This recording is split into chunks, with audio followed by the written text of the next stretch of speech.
Welcome to SATV News. This is Kazi Farhana with the top stories. Eid al-Fitr, one of the greatest religious festivals of the Muslims, will be celebrated in the country tomorrow. With it set to be celebrated, people are making last-minute journeys to their homes. However, traffic pressures on the highway has eased, allowing smooth movement of vehicles. While many are living with smiles without major suffering, some housebound travelers are still facing bus shortages and higher fares on the eve of Eid. People heading to the northern districts are still returning home, but public transport on the route is running below normal levels, creating a marked shortage of buses. Many passengers have been seen waiting for hours at bus stands, some alone and others with their families, hoping to find a vehicle home. Several travelers complained that transport workers were demanding extra fares at the last moment. Highway police, however, said vehicle pressure on the highway remains low and that homebound passengers are returning in relative comfort.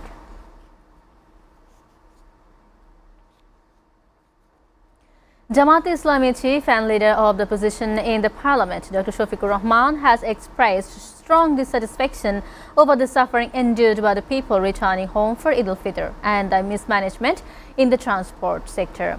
He said that ordinary citizens are being subjected to severe hardship during Eid travel. In a statement posted on his verified Facebook page today, he also said every year ahead of Eid, millions leave the cities with hope and joy to celebrate with their families. This year, however, Bangladesh has witnessed one of the worst instances of the mismanagement in its history. The government must bear responsibilities for this, added the Jamaat-e-Islami chief. Blaming the relevant ministry for the disarray in the transport sector, he said the public has been misled into believing that bus operators are charging lower fares during the Eid rush, which is a blatant falsehood. Raising concerns about the possible re-emergence of authoritarianism in the country, he asked, is Bangladesh once again heading towards fascism? If anyone attempts to impose fascism, the Ikhwan youth and the people will not tolerate it, Dr. Shafiqur Rahman warned further.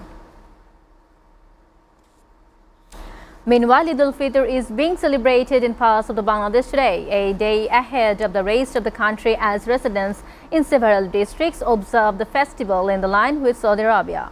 In Chatpur, residents of the more than 50 villages observed Eid, maintaining a long-established religious practice. The main congregation was held at Sharda Darbar Sharif in Hajiganj at around 9:30 a.m. Worshippers from several upazilas including Hajiganj, Faridganj, Matlab, Kochua and Sharatri joined the celebrations. In Munshiganj, several villages in 3 unions of Shodor Upazila are celebrating Eid. Congregations were held in areas including Shilai, Adhora and Molakandi unions, with one of the main prayers taking place in Shilali Idgah around the ground 9:30 a.m. More than 500 worshippers took part in the prayers. In Faridpur, Eid al-Fitr is being observed in 13 villages of Boalmari Upazila. Labour and Employment and Expatriates Welfare and Overseas Employment Minister Ariful Haq Chaudhary has announced that the government will cover educational expenses of the 2 sons of Mosharraf Hussain, a Bangladeshi expatriate who was killed in Saudi Arabia amid the ongoing conflict involving Iran, Israel and the United States. He made the announcement during a press briefing today. Earlier, at around 10:50 a.m., a Saudi Airlines flight carrying Mosharraf's body landed at the airport. Minister Chaudhary visited the airport to offer condolences to the family of the deceased. Mosharraf, hailed from Shakipur in Tangal, was killed on March 8 in an Iranian missile strike on a residential building in Saudi Arabia. The attack, carried out just before Iftar, left 3 people dead, including Mosharraf.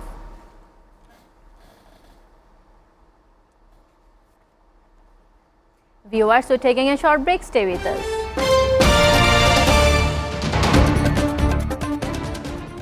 Not enough action being taken to address the problem of fossil fuels. What their plan initially is towards the Caribbean, a place that has been met with 2 types of disasters. Bangladeshi students at the same level of opportunity internationally and domestically. International Affairs. Watch every Sunday to Thursday at 2 p.m. only on SATV and SATV Digital.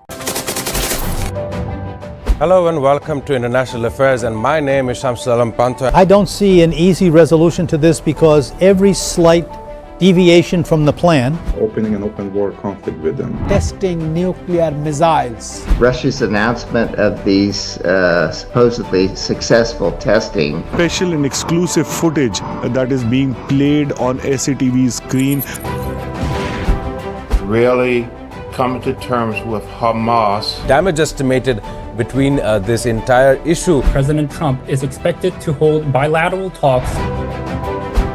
Preserving biodiversity and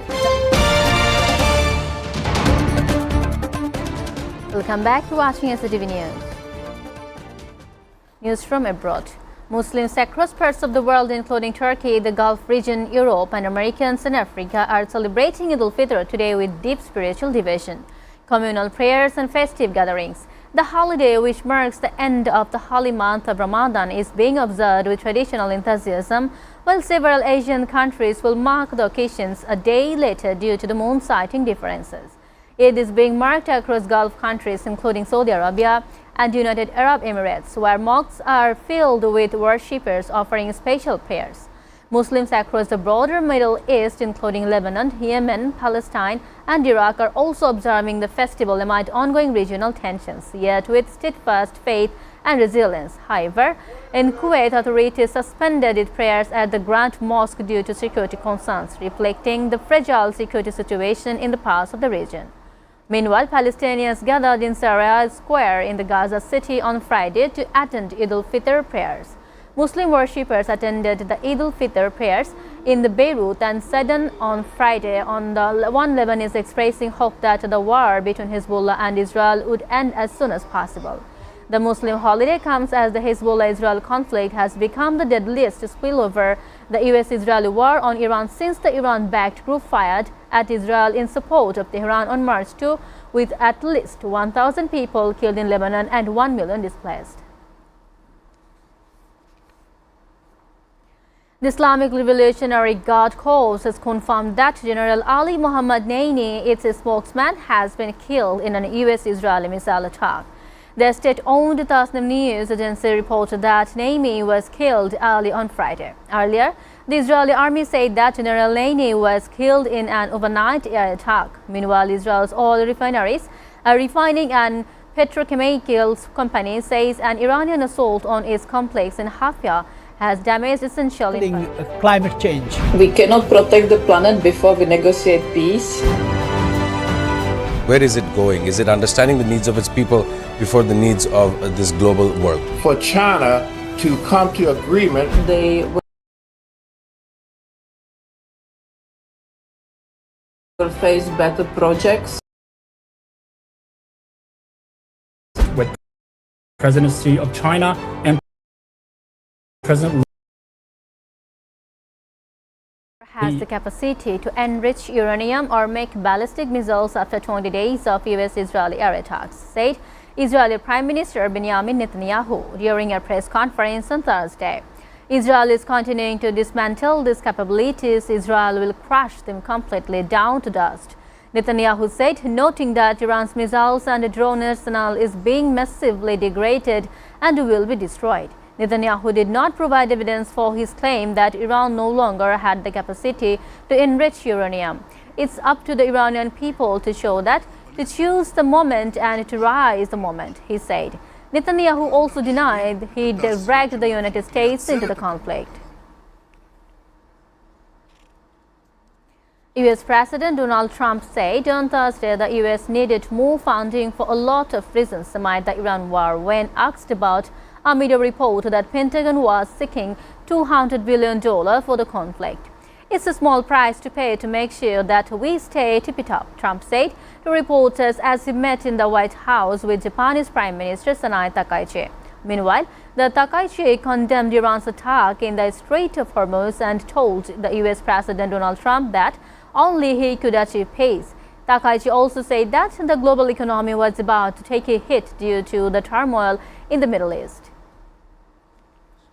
Unthinkable. You don't even want to know about it. American and Israeli objectives for the war on Iran are not the same, US Director of National Intelligence Tulsi Gabbard said on Thursday, with Israel focused on disabling Iran's leadership and US President Donald Trump focused on destroying Iran's ballistic missile program and navy.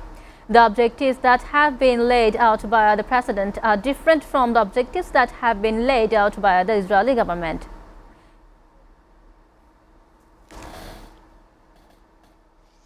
You're updated with the top stories so far here on SATV, and to know the latest news, visit www.satv.tv. Stay with SATV.